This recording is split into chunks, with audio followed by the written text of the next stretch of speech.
have to say is that I'm grateful to the membership for the election to a second term. We have a full agenda to deliver for the people of this world that we are here working for and for the planet.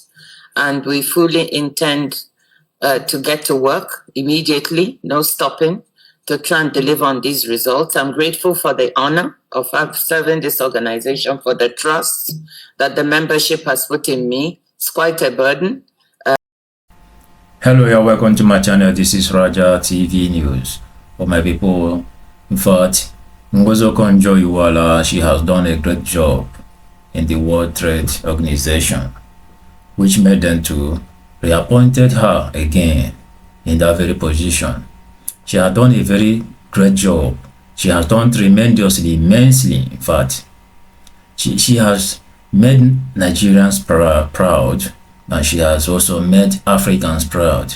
She has made the whole black people on earth proud for proving herself, telling them that yes, at least showing them that the black people are good to go, telling them that whatever white man can do, that black man can do it also. Being a lady, in fact, she had been showing her power even when she was Minister of Economy in Nigeria. At least we saw what she did. This is something that we all need. This is something that we need to praise, no matter whatever. In fact, let me allow you people to hear more of what she said, and also the questions which she answered excellently. In fact, remember to subscribe, comment, and like my videos. Thank you very much. And of course, the Director General Ngozi Okonjo-Iweala was just been selected for a second term. So the chair and the GC will say a few words at the top, and we'll be happy to take your question. Without further ado, I'll hand over to the chair. Peter. Thank you, Ismaila. So I'm happy to say that the General Council of the World Trade Organization has reappointed Dr. Ngozi Okonjo-Iweala as Director General for a second 4-year term. The decision reflects widespread recognition of her exceptional leadership and strategic vision for the future of the WTO. So as you are aware, the reappointment process was initiated on October 8th. No additional nominations were submitted by the November 8th deadline, leaving Dr. Okonjo-Iweala as the sole candidate. I commend Dr. Ngozi Okonjo-Iweala for her outstanding leadership during her first term. Amid significant global economic challenges, she strengthened the WTO's ability to support its members and set a forward-looking agenda for the organization. Her leadership was instrumental in securing meaningful outcomes at the pivotal moments, including the 12th and 13th ministerial conferences, MC12 and MC13, where major milestones were reached.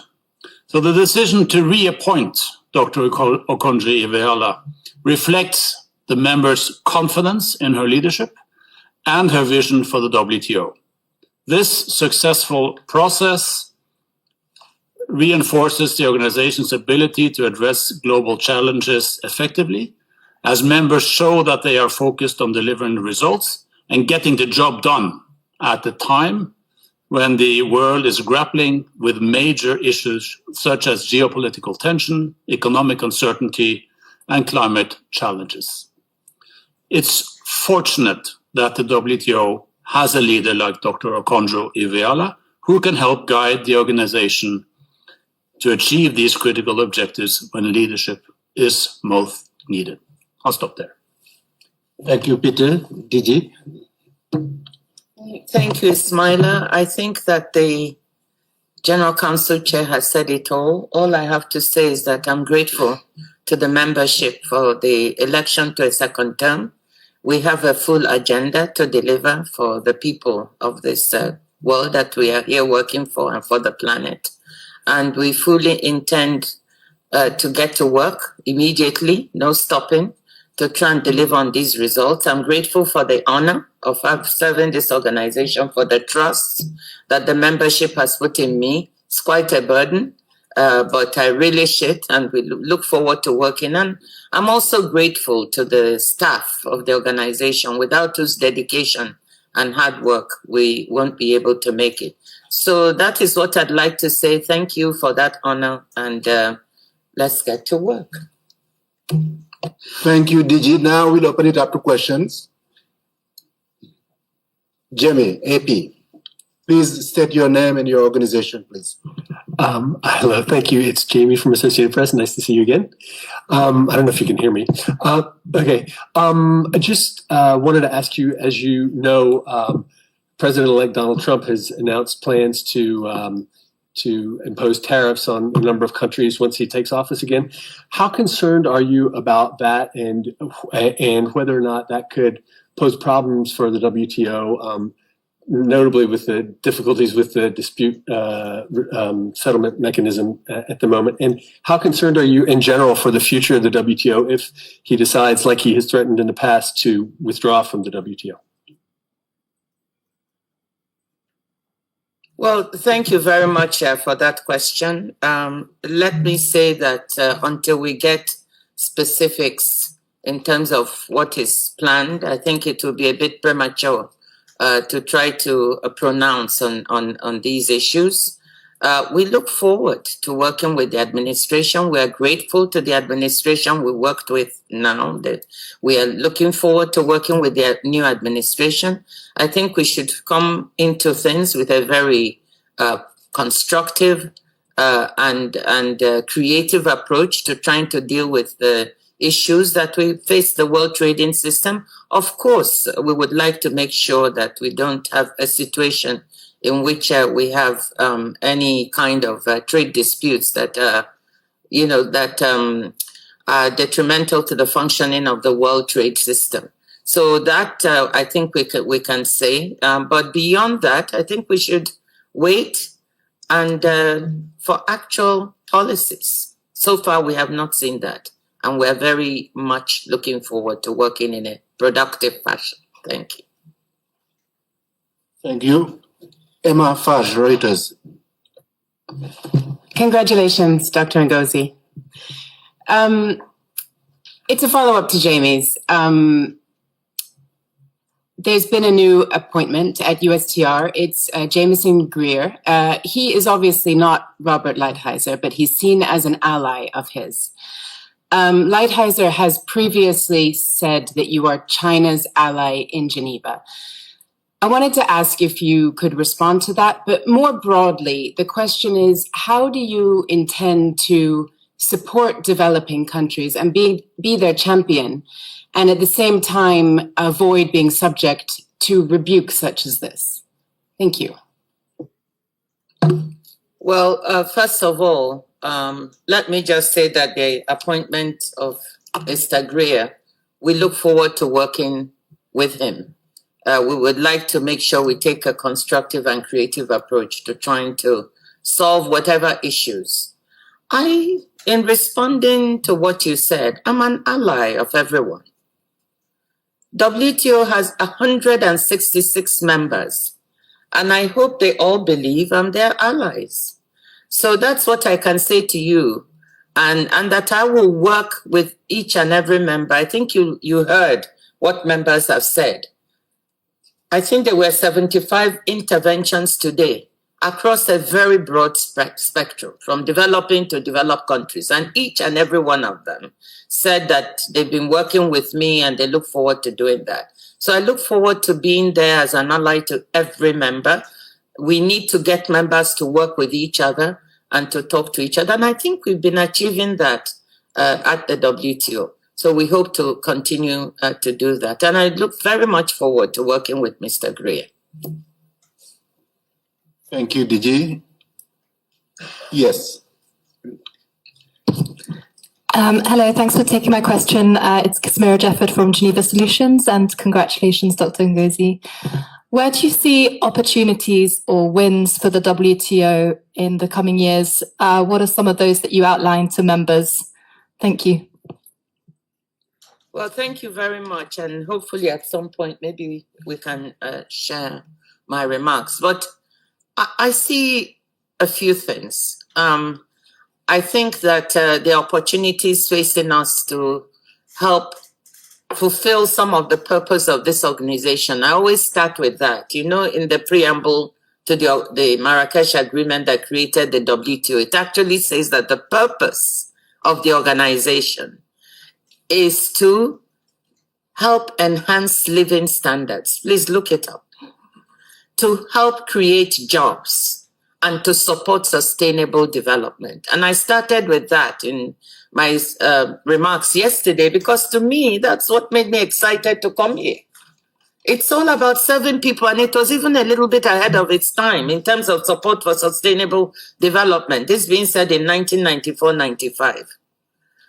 You know, so with that as a core, the issue is, I think there are few opportunities out there. The first is supporting sustainable development supports developing countries, supports developed countries, because we are talking about an agreement that we've reached at the WTO on fishery subsidies and additional disciplines we're negotiating in the next round that will deliver the sustainability of our oceans and fisheries and phase out $22 billion in harmful subsidies. And we are arguing that those subsidies could be creatively repurposed as we look for additional monies to finance some other things like helping us to build up to a livable planet. So that's one area we can deliver for everybody. We are losing a lot of resources to illegal fishing, and this would stop all of that, and it would also replenish our fisheries and our oceans. In other areas, agriculture, we talked about it yesterday, how to get a breakthrough. That would really help food security worldwide. 1 in 4 calories consumed is traded, meaning you cannot have you cannot solve the problem of people going to bed hungry, 700 million of them, without trade being involved. So we need a breakthrough in that. But beyond that, there are opportunities right now for the decentralization of supply chains to developing countries. And this is something I want to really focus on. We have a term which we describe as re-globalization. We foresee an opportunity to use this, what is happening now. You know, during the pandemic, we saw the vulnerabilities in concentration of some supply chains. Businesses are now saying we'd like to de-risk by decentralizing and deconcentrating our supply chains to build resilience. Well, this is an opportunity to decentralize and deconcentrate to developing countries that never had the opportunity to receive these supply chains. So you can manufacture pharmaceuticals in many more countries instead of being concentration in 10 countries in the world, which is what we found with vaccines. Deconcentrate and decentralize. That's an opportunity to some developing countries to create jobs, to add value, to increase their share of world trade. Critical minerals are now being found in many developing countries alongside clean energy. So if you are a developing country that has what we call a green comparative advantage, meaning you can produce clean energy, you can harness it to manufacturing and processing of these critical minerals, because some countries have that at the same time. You kill 2 birds with 1 stone. You can help the world reap environmental gains, because you're going to be using clean energy to process these minerals, which are also being, to which value are being added to produce the things like EV batteries that are needed to drive the world. You build resilience, you create jobs in place, you create, you lower emissions at the same time. And this is a win-win-win-win. You re-globalize the world whilst also helping to reap environmental gains. So I just mentioned 3 supply chains now: pharmaceuticals, green, hydrogen and clean, and renewables, and critical minerals, all of which are opportunities waiting for countries to harness from this. So I could spend all day talking about re-globalization, because I think it's a huge opportunity for developing countries. Anyway, so long answer to your question, but that's where I see some of the opportunities to be seized for the future. Thank you. Agnes, IFP. Yes, Sorry for my voice. Thank you. Congratulations, Dr. Ngozi. Concerning the next trade ministerial in Cameroon, I know it's still ahead of time, but time goes quickly. What would you like countries to deliver on? What are your main focus? Thank you. Well, of course, let me say that it will be up to members to decide what they want to focus on. So yesterday in my statement, I made some suggestions, which is that I think that we should, in Geneva, try to deal with the legacy issues. When I say that, I mean, let us try to conclude on those negotiations that have been pending for some time and leave only 1 or 2 files for the ministerial so that ministers can really focus their attention. The dispute settlement system, if we've not completed, should be something that at MC14 we should take. I'm not saying we should wait till we get there. I want us to do all the work beforehand so that ministers can bless an outcome there. Agriculture definitely need to make a breakthrough there because we're talking food security, we're talking livelihoods in many developing countries. Those are certainly 2 I would like to see. Before that, we have a lot of work to clear up fisheries and investment facilitation for development. We have development issues, LDC graduation. We've got special and differential treatment discussions that are going on how to enhance that in some of our agreements. So I could go on and on, but I will also give you my remarks so you can really see what the forward-looking agenda. And then at MC14, I would like to see us spend a bit more time on some of these new opportunities, these forward-looking issues. Can ministers have conversations about how we deal with the new industrial policies, the issue of level playing field? How do we solve that? That is a problem that confronts us. Do we look at some of our existing agreements like the subsidies and countervailing measures? Are they still fit for purpose? Can ministers discuss that and see the way forward? Do we look at environmental and issues and climate change? So there's a whole policy space for industrialization. There's an exciting agenda that we also want them to engage in at MC40.